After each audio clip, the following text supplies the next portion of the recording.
이제 마지막 세션을 시작할 시간이 되었습니다. 아마 저를 비롯한 많은 분들이 개인적으로 가장 기다리는 세션일 텐데요. 연세 SEF 프로젝트 세션입니다. 연세대학교 SEF 프로젝트의 위너들의 발표를 듣는 시간이 되겠습니다. 연세대학교 글로벌 사회공헌원에서 주최한 행사입니다. 연세대학교 학생들의 혁신적인 프로젝트를 보여줄 수 있는 시간인데요. 전 세계의 가장 긴급한 도전 과제에 대한 창의적인 솔루션을 보여주실 것입니다.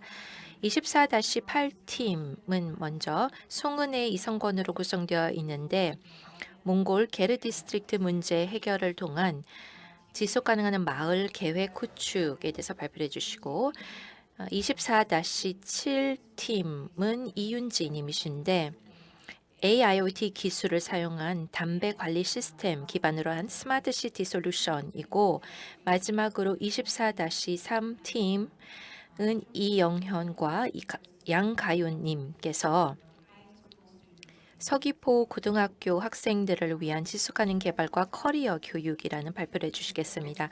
그러면 먼저 24-8팀의 발표를 듣겠습니다.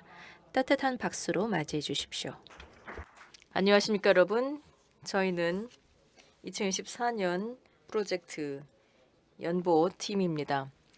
저희는 몽골게르 지역 문제 해결을 통한 이 지속 가능한 마을 만들기라는 프로젝트를 진행하였습니다. 오늘 발표를 담당한 이성권, 송은혜입니다. 저희 발표를 시작하기 앞서서요. QR코드를 한번 스캔해 주시기 바랍니다. 시간 관계상 저희의 모든 연구와 관련 내용을 발표 내용에 담지 못했기 때문에 저희의 발표를 들으시면서 이 연구 자료를 함께 참고해 주시기 바랍니다. 다음은 목차입니다.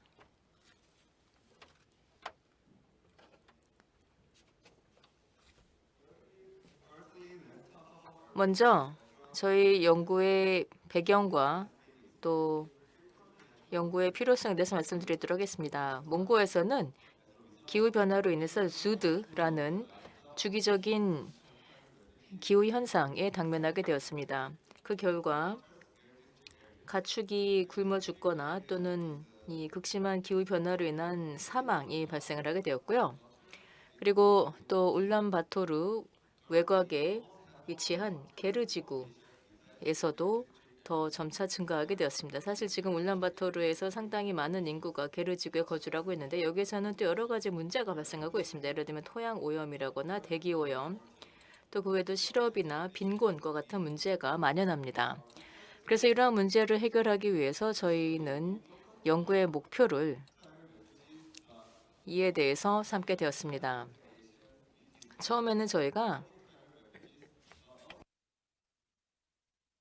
기후 난민에만 집중을 하고자 했었는데 기후 난민뿐만이 아니라 예를 들면 자녀를 위한 교육시설과 일자리를 찾아 이주한 사람도 많은 것을 발견하게 되었습니다.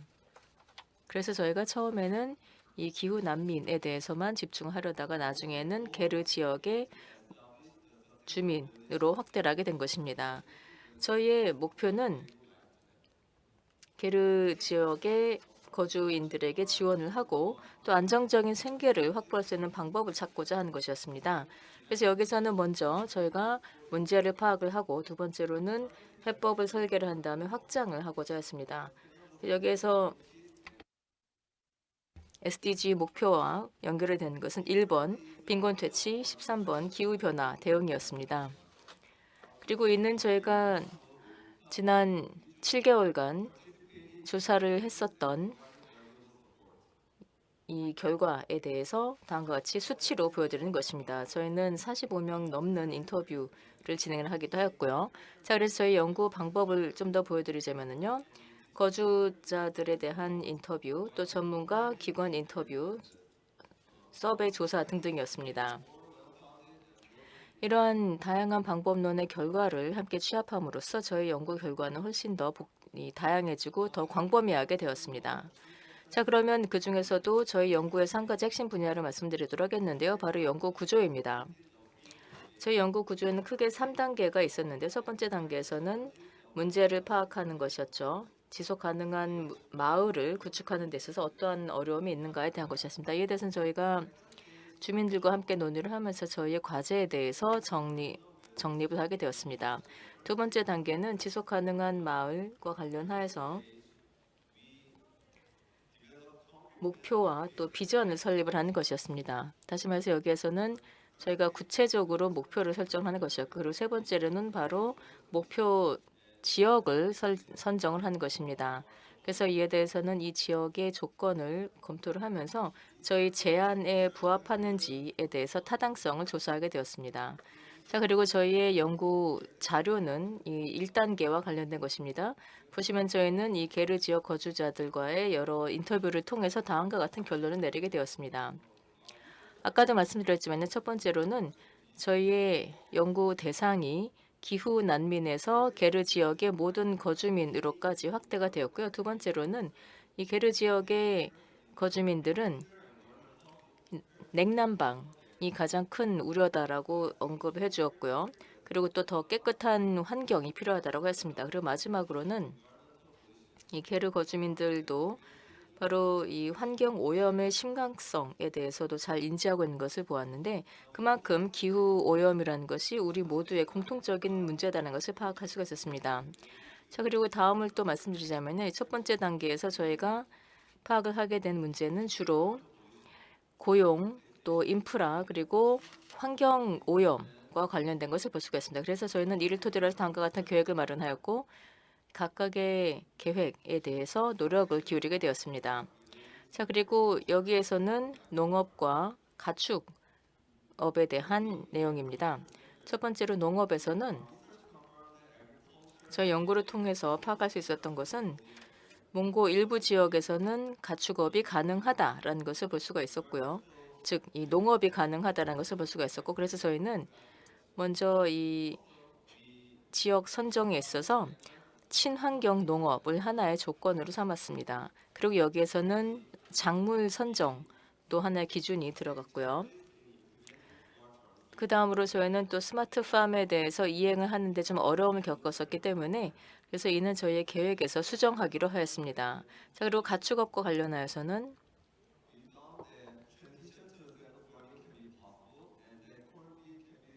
바로 이러한 이 가축을 정착된 형태로 하는 것도 가능하다라는 결론을 내리게 되었습니다. 그리고 다음으로는 조합과 또 재조림 그리고 태양열 도입과 관련된 계획입니다. 여기에서는 몽고에서의 농업협동조합은 자율적이고 또 회비가 없다라는 것을 발견하게 되었는데, 그런데 저희의 지속가능한 마을에서의 농업 그리고 가축업이 처음부터 시작을 할 것이었기 때문에 저희는 체계적인 지원이 필요했습니다. 그래서 회비가 필요하다, 관련된 비용을 부담하기 위해서 회비가 필요하다라고 결론 내리게 되었고요. 자, 그리고 재조림 그리고 태양열에 대한 활동도 있는데 시간 관계상 다음 주제를 진행하도록 하겠습니다. 이러한 연구 조사를 통해서 저희는 이 기본 계획을 상세한 계획으로까지 발전시킬 수가 있었습니다. 다음과 같은 내용이고요. 그리고 마지막 단계는 타당성과 관련된 겁니다. 바로 이 대상 지역을 선정을 하는 것인데요. 그래서 이 대상 지역으로 선정이 된 곳이 바로 쌀킷 지역입니다. 그래서 이는 울란바토르 외곽에 있는 지역인데, 이 선정 과정에 대해서 궁금하신 분들께서는 저희의 제안서를 보시면 되겠습니다. 저희는 현장 방문도 하였고 또 거주자들과 또 현지의 리더들과도 인터뷰를 통해서 이 쌀킷 지역에 대한 정보를 수집하였습니다. 그래서 이러한 정보를 토대로 해서 스왓 분석을 하였고요. 저희 계획에 쌀킷이 어느 정도 부합하는지를 파악하기 위해서 스왓 분석을 하게 되었는데, 일단 교통수단이라거나 또는 농업에 대한 적합성 등이 강점으로 나타났습니다. 그리고 기회는 울란바토르 또 다른 지역으로의 이주가 많이 발생하고 있다는 점, 왜냐하면 울란바토르에서의 대기 질이 굉장히 악화되고 있기 때문에 타 지역으로의 이주가 많이 발생하고 있다는 것이 하나의 기회로 보았습니다. 네, 저희 프로젝트에 대해서 개요를 설명해 주셔서 감사드리고요. 그러면 다음으로는 이 뒤에 부분은 제가 발표를 이어서 진행하도록 하겠습니다.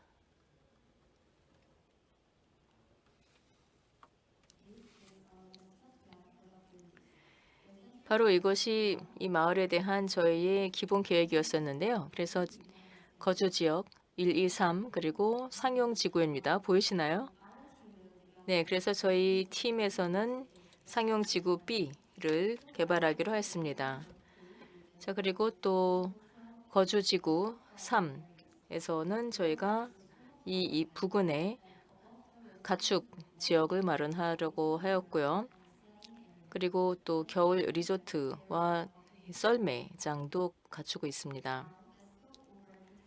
자, 그러면 관련하여서 또 자세한 내용을 설명을 드리도록 하겠습니다. 시간 관계상 간단하게만 설명드리도록 하겠고요. 아까도 말씀드린 저의 제안서에서 보다 더 구체적인 내용을 찾아보실 수가 있을 겁니다. 먼저 상용지구 B에서는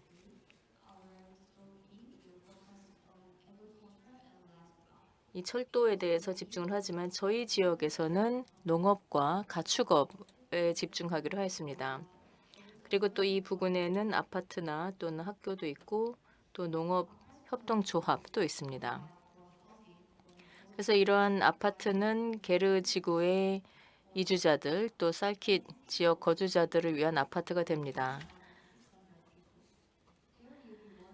1,600명 인구를 위한 16개 동이 되고요.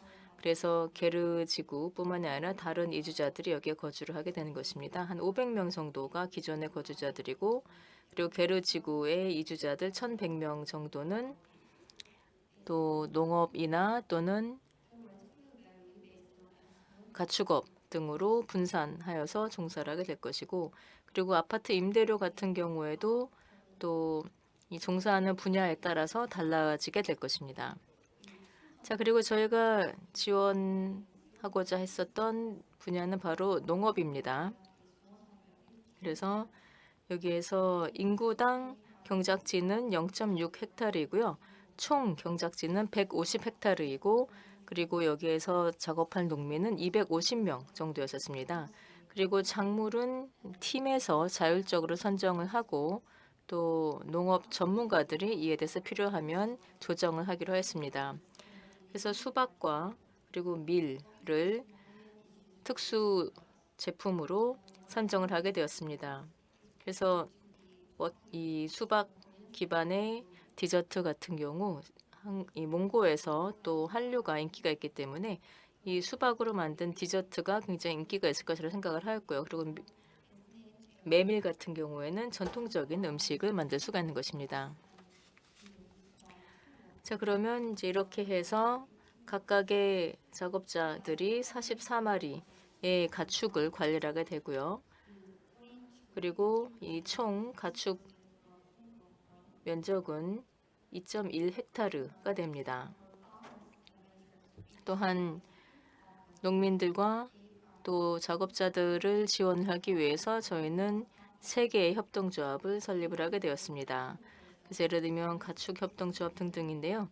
이를 통해서 시장 운영이라거나 또는 유통 또 그 외에도 교육이나 미세금융 장비 임대 등등을 하게 될 것이고 또 이와 관련해서는 소정의 조합비가 있을 것입니다. 그 다음으로는 또 조림과 관련하여서는요. 이 윈드브레이크 그리고 또 과수 그리고 묘종 등이 있을 예정이었는데요. 예를 들면은 윈드브레이크 같은 경우에는 약 60m 정도의 폭으로 저희가 경작지에 이를 조성을 하고자 하였습니다. 그리고 또 과수 같은 경우에는 수익을 위해서 하기로 한 것이고요. 또 그 외에도 태양열, 사실 몽고 같은 경우에는 태양열의 잠재력이 굉장히 높은 나라이기 때문에 그래서 태양열로 발전을 하고 또 여기에서 잉여 전력 같은 경우에는 판매를 하여서 수익을 얻을 수가 있는 것이었습니다. 그리고 또 여기에서는 재활용 판넬을 활용하기로 하였고요. 그래서 여기에서는 70% 정도의 효율성을 갖춘 재활용 판넬을 사용을 하고, 그리고 또 에너지를 저장을 하는 것은 EV, 즉 전기차 배터리로 만든 에너지 저장 시스템에 저장을 하기로 하였습니다. 자, 그리고 또 메밀밭 같은 경우에는 관광으로도 활용할 수가 있고, 또 그런가 하면은 메밀이나 수박으로 활용한 디저트를 만들어서 이건 역시 또 특산품 체험 센터에서 판매를 할 수가 있고요. 또 그 외에도 청소년 문화 캠프를 조성할 수도 있고, 그리고 또 물론 겨울에는 농업을 하는 것이 어렵기 때문에 겨울 레저 및 축제 용으로 활용하게 됨으로써 지속적으로 수익을 창출할 수 있도록 하는 계획이었습니다. 자, 이렇게 함으로써 저희는 이 게르 지구 자체의 문제에 대한 해결보다는 이주를 제한을 하는 것이었고요. 이렇게 함으로써 도심 인구 과밀 문제를 해소를 할 수가 있는 것입니다. 이렇게 해서 저희는 이러한 제안을 관련된 기관들에게 제출을 하여서 이에 대한 타당성까지 검토를 할 예정입니다. 여기까지 저희 발표를 마치겠습니다. 감사합니다. 두 번째는 24-7 팀의 발표가 있을 예정입니다. 안녕하십니까? 저는 이윤지이고 소브먼트라는 단체를 설립자입니다. 지속 가능성을 위한 기술 솔루션을 활용하는 방안을 찾는 기업입니다. AIoT 시스템을 기반으로 한 담배 꽁초 관리 시스템을 토대로 한 스마트 시티 솔루션이라는 발표를 하도록 하겠습니다. 이 기술을 활용하여서 우리는 이 프로젝트를 통해서 11번, 13번 SDG를 다루고자 하며, 또한 학생이 이끄는 혁신이 실제 세상에서의 검증을 통해서 어떤 성과를 도출할 수 있는지 보여주고자 합니다. 우리 소프멘트는 2021년 세워졌습니다. 도시 문제 중에서 비가시적인 문제, 드러나지 않은 문제를 가시화하기 위해서 세워졌습니다. 세 가지 핵심 분야를 다루고 있는데요. 첫 번째는 POC 기반의 성능 검증을 하고, 두 번째 글로벌 시장 타당성 평가, 세 번째는 그 사회 경제적인 임팩트를 정량 분석을 하는 것입니다. 그래서 전체 사이클, 즉 검증까지 완성을 했습니다.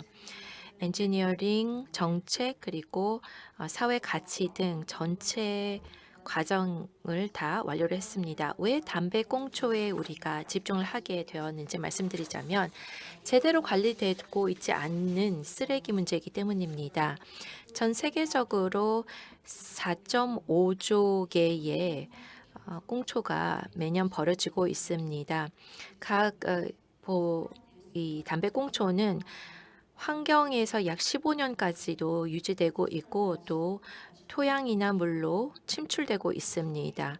그리고 전 세계적으로 이것을 관리할 인프라가 충분하지 않은 상황입니다. 그렇기 때문에 여기에 우리가 측정 가능한 인텔리전트 시스템을 구축하여서 새로운 관리 방법을 마련할 수 있는 기회다라고 생각하게 되었습니다.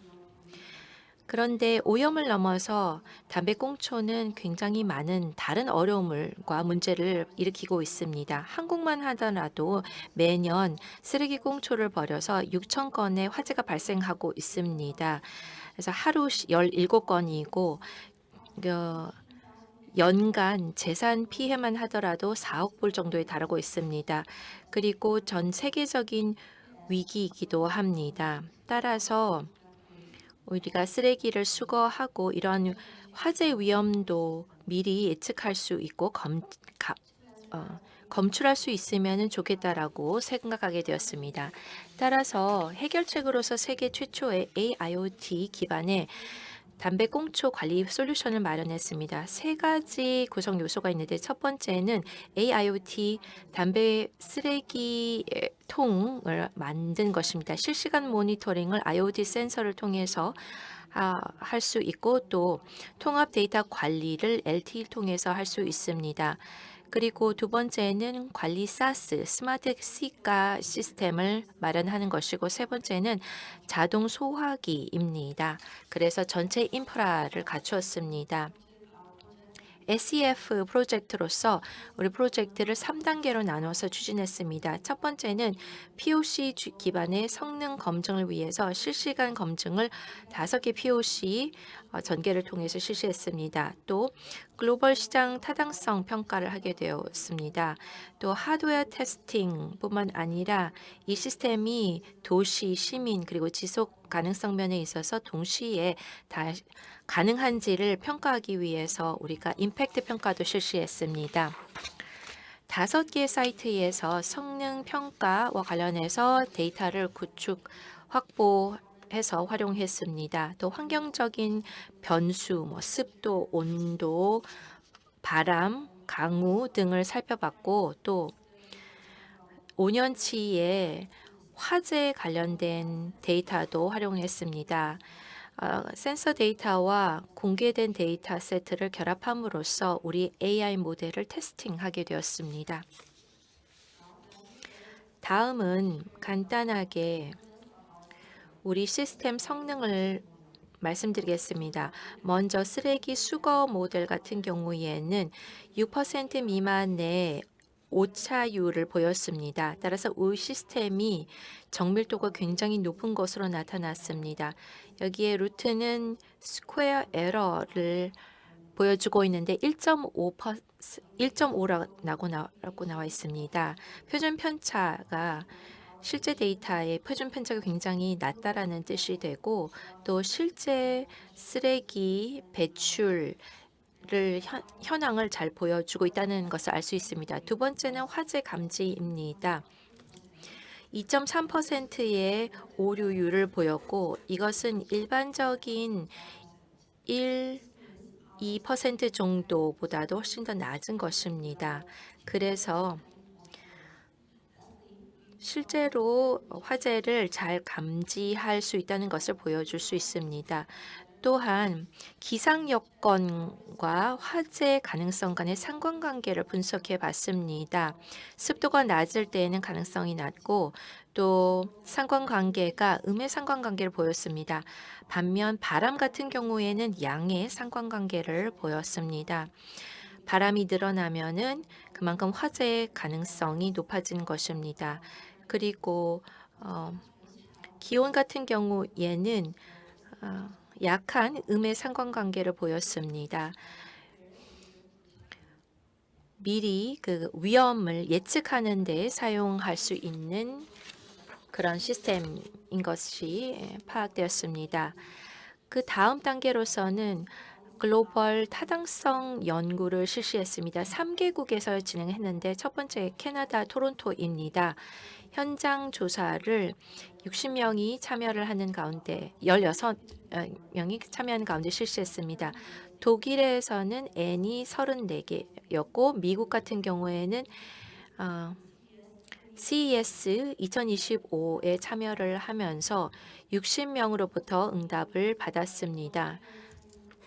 110명의 이 관계자들이 참여를 하게 되었는데요. 인프라 관리자, 시 관계자, 잠재적인 파트너 기관들과도 우리가 교류를 하게 되었습니다. 시장 준비성을 파악하게 되었고 각 시장의 문화, 또 쓰레기 처리 습관 등 여러 가지 측면을 살펴봤습니다. 그래서 서베이 단계를 넘어서 고유 서베이 앱을 개발했습니다. 실제 툴을 개발해서 점수를 각 지역별로 매기게 되었습니다. CS 2025에서 활용하여 글로벌 유저로부터 60건의 응답을 확보하게 되었습니다. 실제 행동을 반영하는 응답으로서 우리가 목적을 가지고 이 사업을 제대로 추진하고 있다라는 것을 확인하게 된 계기였습니다. 또 우리가 여러 가지 중요한 사실들을 발견하게 된데 수요 면에 있어서는 정치적인 상황, 정책이 굉장히 중요한 것으로 파악하게 됐습니다. 토론토 같은 경우에는 실제 쓰레기량이 적었습니다. 전자담배 그리고 캐너비스가 많이 사용되고 있기 때문에 쓰레기 담배 꽁초 배출이 유럽 대비 좀 낮은 편이었습니다. 독일, 프랑스 같은 경우에는 응답률이 꽤 높았습니다. IFA 2024에서 우리 부스에 400여 명의 방문객이 있었고 많은 LOI를 확보하게 되었습니다. 직접적인 로컬 파트너와의 대화를 통해서 LOI를 확보를 하게 되었는데 따라서 유럽을 정부 민간 부문의 지지를 받는 잠재성이 높은 시장으로 우리가 선정하게 되었습니다. 또 런던의 국제공항에서도 관심을 보였습니다. 우리 솔루션으로 POC 진행에 대한 관심을 보였습니다.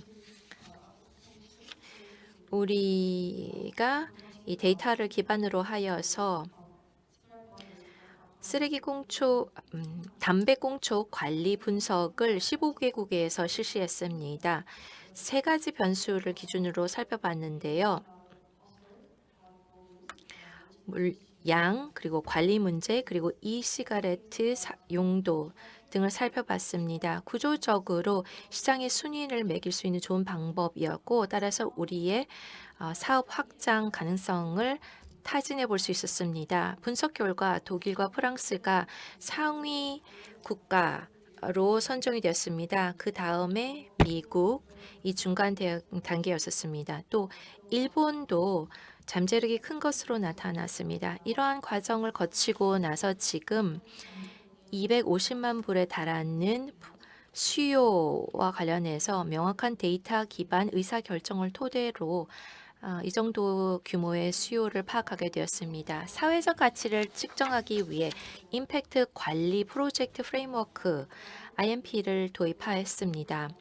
기술적인 검증과 실제 현장에서의 연구도 진행을 했었습니다. 여러 전제 조건을 기반으로 하여서 데이터와 연결했습니다. 비용 절감, 그리고 화재 예방 등 여러 가지 비용 절감 측면을 살펴봤습니다. 그래서 이 데이터를 데크에서 산정을 하게 되었고 따라서 담배 꽁초 수거 효율을 46.7% 개선할 수 있고 연간 정부 차원에서의 절감액으로는 19만 6천 불 그리고 담배 투기 감소율은 78% 정도로 나타났습니다. 그리고 전체 연간 사회 가치 창출 금액은 독일 같은 경우는 250만 불 이상으로 파악이 되었습니다. 스위스 와이스 컨퍼런스에서 따라서 임팩트 스타트업으로 소개된 바가 있습니다.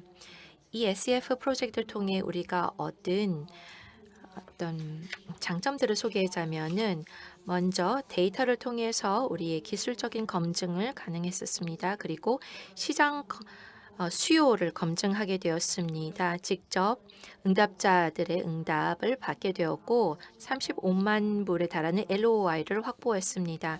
그리고 여러 수요와 관련된 수치를 확인하게 되었습니다. 데이터 기반의 시스템을 구축하게 되었고 또한 현장에서 전개를 하면서 전 세계 무대에서 인정을 받게 되었습니다. 지금까지 우리가 한 일은 20건의 매체 보도를 통해 소개되었습니다. 도시 문제도 어떤 기술 기반으로 추진하는 경우에는 많은 관심을 받을 수 있다는 것을 보게 됐습니다. 하지만 과제도 남아 있습니다. 예를 들어서 그 분포가 국가별로 불균형이 컸습니다. 그리고 해외 데이터를 사용을 하게 되면은 최적화의 필요성이 있다는 것을 파악하게 되었습니다. 그리고 이시가레트의 하나의 변수로서의 고려사항이 있습니다. 따라서 앞으로는 우리가 시스템이 확장 가능하도록 전 세계 적용 가능하도록 장기적인 데이터 수집과 AI 최적화를 하고자 합니다. 그리고 이 사업을 통해서 구조 그리고 플랫폼을 제공하여서 학생들의 혁신이 무엇을 가능하게 하는지를 보여줬다고 생각합니다. 작은 그리고 간과되는 문제들이 가장 확장 가능성이 큰 솔루션 도입이 가능하다라는 것을 발견하게 되었습니다. 올해 독일의 시장에 진출할 준비를 하면서 또 이 솔루션을 전 세계에 전파할 준비가 되었습니다. 감사합니다. 소프멘트에 관심이 있으시면은 우리 웹사이트를 방문해 주시기를 바라고 아니면 링크드인을 통해서 연결해 주시면 되겠습니다. 우리 소프멘트는 기술적인 혁신을 통해서 더 스마트하고 지속 가능하고 안전한 도시를 만들고자 합니다. 그리고 이것은 시작에 불과합니다. 감사합니다. 자, 그러면 이제 마지막 팀 발표를 듣도록 하겠습니다. 네, 안녕하십니까 여러분. 저는 양가윤이고요. 이영연과 함께 왔습니다. 사실 멤버 한 분이 더 계신데 한유민인데요. 저희는 다 국제학을 연구를 하면서 특히나 또 지속가능 발전과 협력에 대해서 전공을 하고 있습니다. 먼저 IGE 그리고 연세대학교에 이렇게 훌륭한 기회를 주신 데 대해서 감사 말씀드리고자 합니다. 저는 오늘 교육, 즉 지속가능 발전과 진로를 위한 교육에 대한 프로젝트를 소개를 드리도록 하겠습니다. 저희는 2주간의 기간 동안에 서귀포 지역 고등학생들이 보다 더 지속 가능한 자신들의 미래에 대해서 탐색할 수 있는 방법을 마련해 보았습니다. 자, 이것이 먼저 저희의 목차인데요.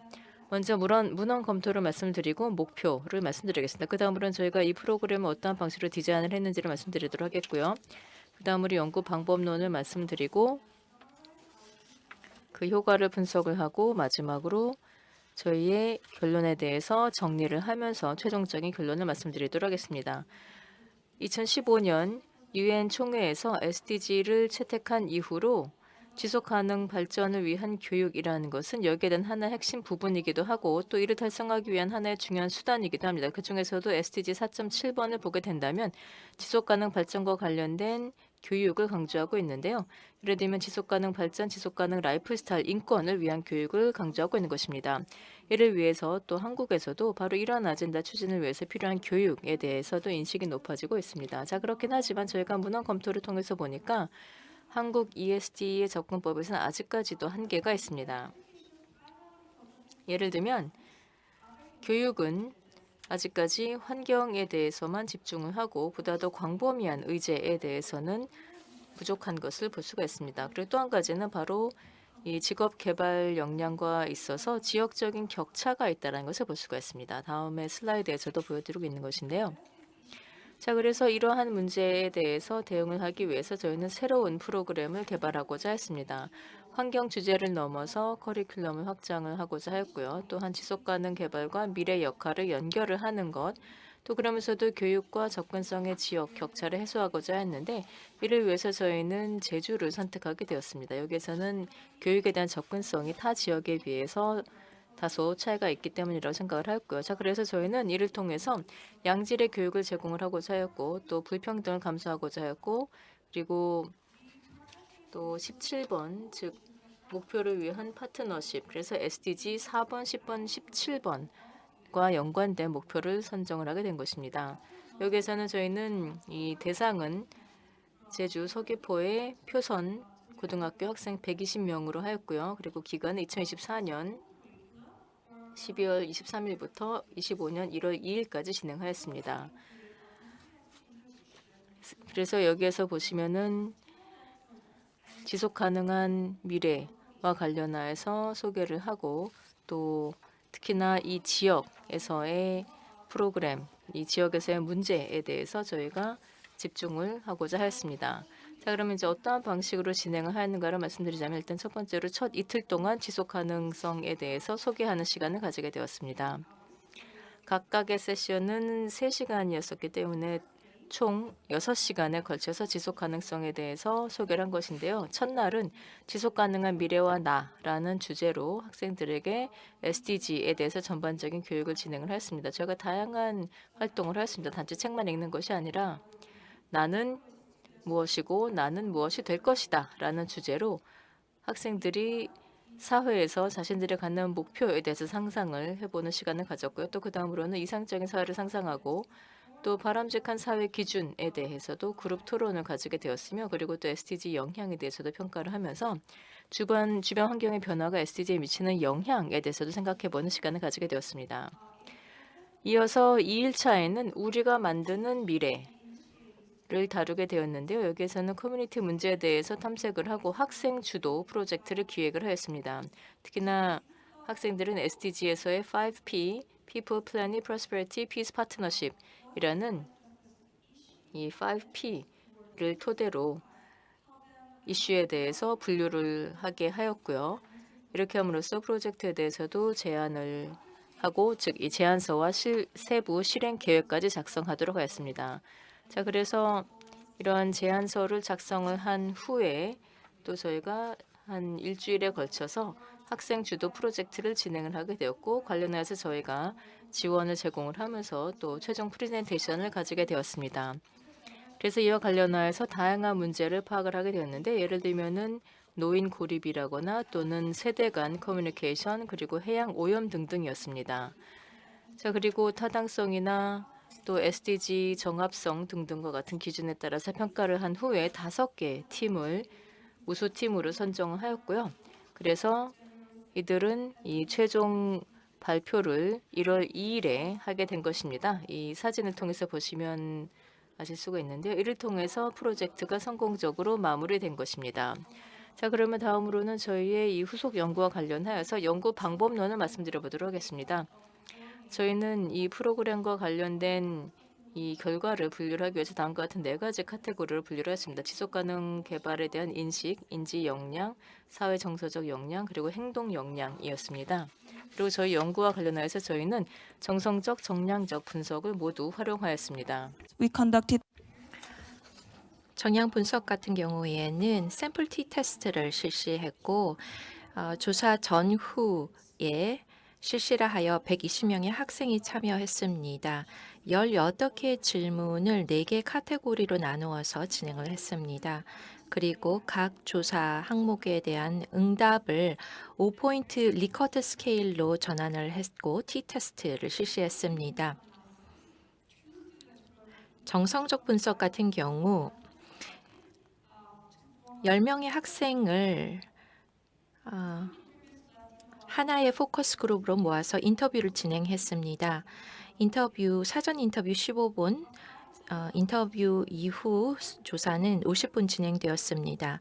그리고 학생들이 이 수업에서 경험했던 그 경험을 묘사하는 특정 단어를 사용할 때에 이 용어들에 우리가 포커싱을 했었습니다. 지금 보여드리는 것은 우리 연구 방법론의 구조이고요.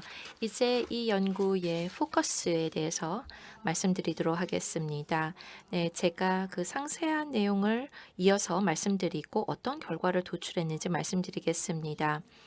지금 보시는 것은 우리가 정량적 접근법으로서 이런 질문지를 만들어서 영어로 번역해서 보여드리고 있는 것입니다. 4개의 카테고리로 나눠졌습니다. 그래서 각각 프리 인터뷰 그리고 포스트 인터뷰에 111명 그리고 101명이 참여를 했었습니다. 그래서 응답을 직접 참여를 최종 보고서를 제출하지 않는 경우 등을 제외를 해서 이런 숫자상의 차이가 나타났습니다. 그래서 T-테스트 결과를 보면은 3개의 카테고리 중에서 즉 지속가능성, 인지, 그리고 인식, 인지 역량, 그리고 행동 역량 같은 경우에는 중요도가 0.001로 나왔습니다. 통계적인 유의미성을 이 정도 보였습니다. 그리고 10번 그리고 12번 질문을 제외하고 나머지 7, 8, 9, 11, 13, 14 질문 같은 경우에는 사회 정서적인 역량에 통계적으로 유의미한 차이가 나타났습니다. 그리고 또 중요한 것은 가장 큰 변화가 바로 2번 질문과 관련된 것이었는데, 즉 지속 가능성이 앞으로 나의 진로나 아니면 미래 목표와 어떤 연관성을 갖는지와 관련된 것이었는데, 프로그램 후에 평균 점수가 4.09였었습니다. 그래서 3배 정도 높은 것으로 나타났습니다. 그리고 정성적인 분석 같은 경우에는 지속 가능성에 대한 인식을 우리가 파악하기 위해서 질문지를 마련해서 이렇게 답변을 얻었습니다. 진로와 지속 가능 개발 간의 상관관계, 그 연계성을 살펴보기 위한 것이었습니다. 프리 인터뷰 응답을 보면은 학생들이 이미 이 지속 가능 개발에 대한 인식도가 꽤 높은 것으로 나타났습니다. 환경, 생태계 등 학교에서 배운 내용들을 토대로 높은 인식을 보였고, 또 UN 등과도 연결을 해서 알고 있었습니다. 근데 대부분 환경 의제와 관련된 것이었고, 이것은 소극적인 학습의 결과다라고 추측하게 되었습니다. 커리어 목표와 관련해서는 학생들은 자연과학에 관심이 많은 학생들 같은 경우에 지속가능 개발과 진로를 더 많이 연결을 했는데, 반면 인문학계, 예술계 같은 경우에는 그 연관성이 약한 것으로 나타났습니다. 한편으로는 포스트 인터뷰 답변을 보면 학생들이 지속가능 개발에 대한 광범위한 이해를 갖고 있는 것을 보게 되었습니다. 사회, 경제, 그리고 환경적인 연계성, 그리고 이것이 일상과 어떠한 관계를 갖는지에 대해서 인식이 높아졌습니다. 또한 우리 일상뿐만 아니라 진로와 관련해서도 높은 상관관계를 보였습니다. 자연과학, 예술 분야 같은 경우에는 이 분야의 학생들 같은 경우에는 지속 가능한 어업이나 의료 불평등, 디자인 윤리 등 특정 의제에 대해서 더 깊이 있는 이해도를 보였습니다. 그리고 많은 학생들이 미래에 진로를 통해서 지속 가능성에 더 기여를 하고 싶다라는 강한 열망을 표현했습니다. 두 가지 중요한 시사점을 도출할 수 있었습니다. 첫 번째는 ESD와 진로 교육을 통합함으로써 학생들에게 지속가능 개발에 대한 인식, 그리고 주요 역량에 긍정적인 영향을 끼칠 수 있다는 것입니다. 두 번째는 학생 주도의 접근법은 기존의 개념을 새로운 관점에서 검토하는 데 효과가 있다는 것입니다. 한국의 ESD 프로그램처럼 우리 프로그램을 통해서 학생들이 목표를 설정하고 커뮤니티 문제를 직접 이해를 하고 함께 해결책을 모색할 수 있도록 했습니다. 그리고 학생들이 새로운 관점을 갖게 되었고, 이 SDG와 개인적인 진로 그리고 장기적인 행동과 연결을 하게 되었습니다. 이 프로젝트는 또한 학생들 그리고 학교, 지역 사회에도 장기적인 영향을 끼칠 것으로 예상되고 있습니다. 프로젝트를 통해 학생들은 진로 계획을 새로운 지속 가능성에 대한 이해를 토대로 마련하게 되었습니다. 학생들은 시민으로서 효능감이 높아졌다라고 응답했으며, 이 경험을 통해서 사회에 책임 있는 일원이 될 것이고, 또한 사회 가치를 고려하여서 미래 진로를 설계하게 될 것으로 예상됩니다. 또 학생들이 뿐만 아니라 관련된 기관들이 ESD와 진로 교육 모델을 새롭게 마련할 것으로 예상됩니다. 구체적으로는 프로그램을 다변화하여서 기존의 환경 중심의 교육 프로그램을 넘어서 새로운 첨단 모델 ESD 모델을 학생 주도로 마련할 수 있을 것입니다. 마지막으로 표선 지역 사회가 또한 학생들이 지역의 문제를 어떻게 새로운 관점으로 해결하고자 하는지 이해를 높임으로써 그 가능성을 보여주었습니다. 지역 사회가 시민으로서 적극적으로 참여를 할 것이고, 또한 학생들도 지역에서 리더로서 긍정적으로 기여를 하고 발전에 기여를 하게 될 것입니다. 결론적으로 우리 연구 프로젝트는 교실이 정보 기반의 시민 참여의 시작점으로서 중요성이 있다라는 점을 보여줬습니다. 또한 ESD가 기존의 학교 교육 과정에 있어서 필수 요소라는 점을 파악하게 되었습니다. 그리고 소극적인 교사 주도 활동에서 이제 총체적인 관여 중심의 경험으로 ESD 프로그램을 전환할 필요성을 보여줬습니다. 그런데 우리 프로젝트는 분명 앞으로 극복해야 할 과제들도 있습니다. 먼저 프로그램 기간이 짧았기 때문에 장기적인 임팩트를 관찰하지 못했습니다. 많은 학생들이 장기 활동에도 관심을 보였음에도 불구하고 진행하지 못했습니다. 또 IB 학생들을 대상으로 실시했기 때문에 이미 ESD에 대한 노출도가 높은 학생들이었습니다. 취약 지역의 학생들 같은 경우에 대한 이해도를 우리가 갖추지 못하게 되었습니다. 따라서 후속 프로그램을 통해서 지속가능 개발에 대한 장기적인 어떤 임팩트를 고려를 하고 또한 ESD에 대한 노출도가 낮은 학생들을 대상으로도 확대할 필요가 있습니다. 이것으로 저희 발표를 마치도록 하겠고 우리 경험이 새로운 관점을 부여하여서 지속가능 개발 교육 그리고 미래 세대 교육에 있어서 새로운 방법들을 제시하는 데 도움이 됐기를 바랍니다. 경청해 주셔서 감사합니다. 네, 아주 훌륭한 발표들 감사드리고 자, 그럼 혹시 질문 있으면 해주시기 바랍니다. 여러분들 서로 질문하셔도 좋고요. 아니면 또 청중분들께서도 질문 있으시면 자유롭게 해주시길 바랍니다.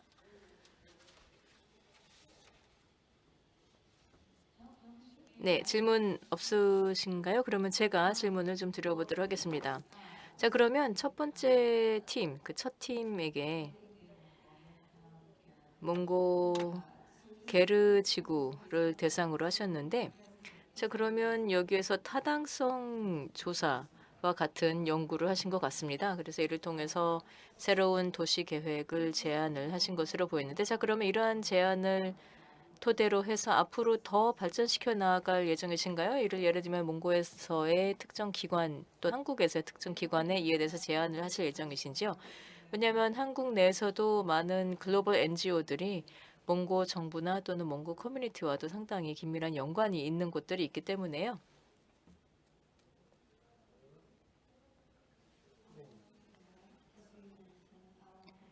네, 앞서서 말씀드린 것처럼 저희는 제안서를 한국의 주요 기관들의 예를 들면 ODA 프로젝트를 담당을 하는 이 공식 개발 원조 프로젝트를 담당하는 기관들에게 저희의 제안서를 제출할 예정입니다. 네, 그러면 혹시라도 특정 기관, 사실 제가 ODA 전공이라서 그래서 혹시 특정 기관 생각하신 기관들이 있으신가요? 네, 저희는 코이카를 생각을 하였는데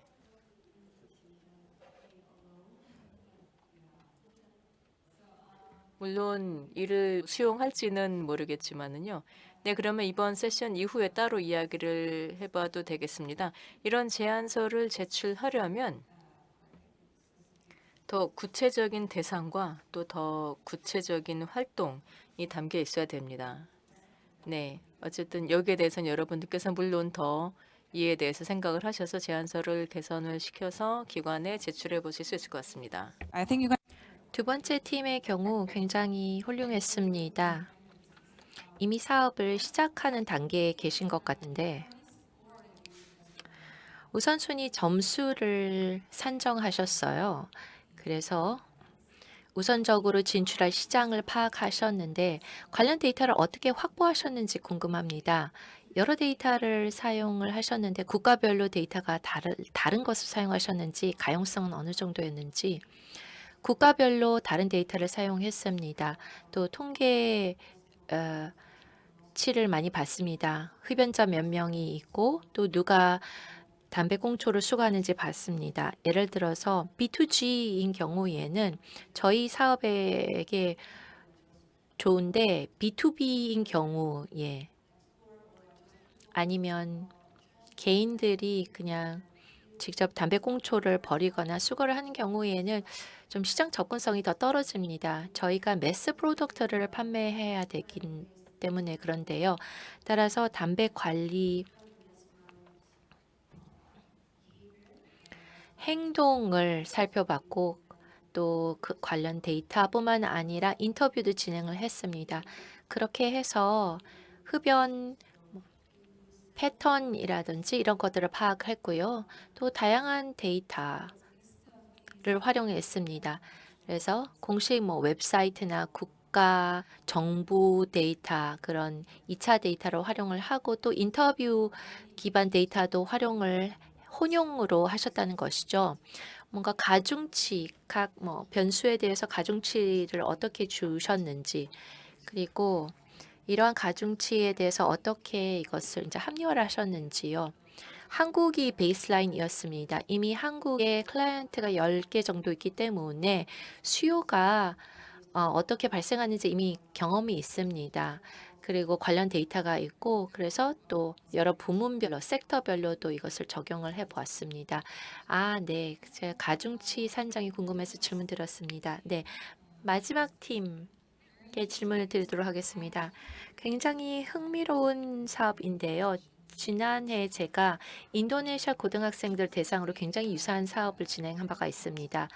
그래서 이 우리가 한국에서 2023년도에 한 프로젝트를 벤치마킹한 사업이었습니다. 그 당시에 한국의 4개 지역의 고등학생들 대상으로 프로젝트를 했는데 차이점은 우리가 목표를 공유했습니다. 즉 학교 차원에서 음식물 쓰레기를 전반적으로 줄인다든지 아니면 텀블러 사용을 늘린다든지 그래서 그런 데이터를 직접 수집해서 행동 변화를 측정했습니다. 그런데 사실 이런 교육 프로그램 같은 경우에는 그 결과 성과가 가시적이지 않기 때문에 그 결과를 측정하기가 좀 까다롭다, 어렵다라고 할 수 있겠습니다. 앞으로 이 프로그램을 확대할 계획이 있으신지 어떻게 확대를 하고자 하시는지 궁금합니다. 네, 먼저 2023년 한국 프로젝트에 제가 어시스턴트로 참여한 바가 있습니다. 제가 그 프로젝트에 참여를 한 경험이 있기 때문에 이것을 레퍼런스로 활용을 해서 우리 프로젝트를 설계를 했었고요. 미래 계획 같은 경우에는 구체적인 계획은 없습니다만 적어도 개요 정도는 마련되어 있습니다. 앞으로 후속 프로그램으로 무엇을 하고자 하는지 개괄적으로는 있기 때문에 DSEF, 이 SEF 프로젝트 일환으로 미래에도 저희가 추진할 계획을 가지고 있습니다. 네, 감사합니다. 그러면 이것으로 우리 마지막 세션을 마치면 좋을 것 같습니다. 그랜드 볼룸 A에서 GEF 2025년 세션 발표를 이것으로 마치도록 하겠습니다. 그런데 나머지 방에서는 또 6시까지 세션들이 진행되기 때문에 그 추가 세션도 들어가 보시면 좋을 것 같습니다. 감사합니다.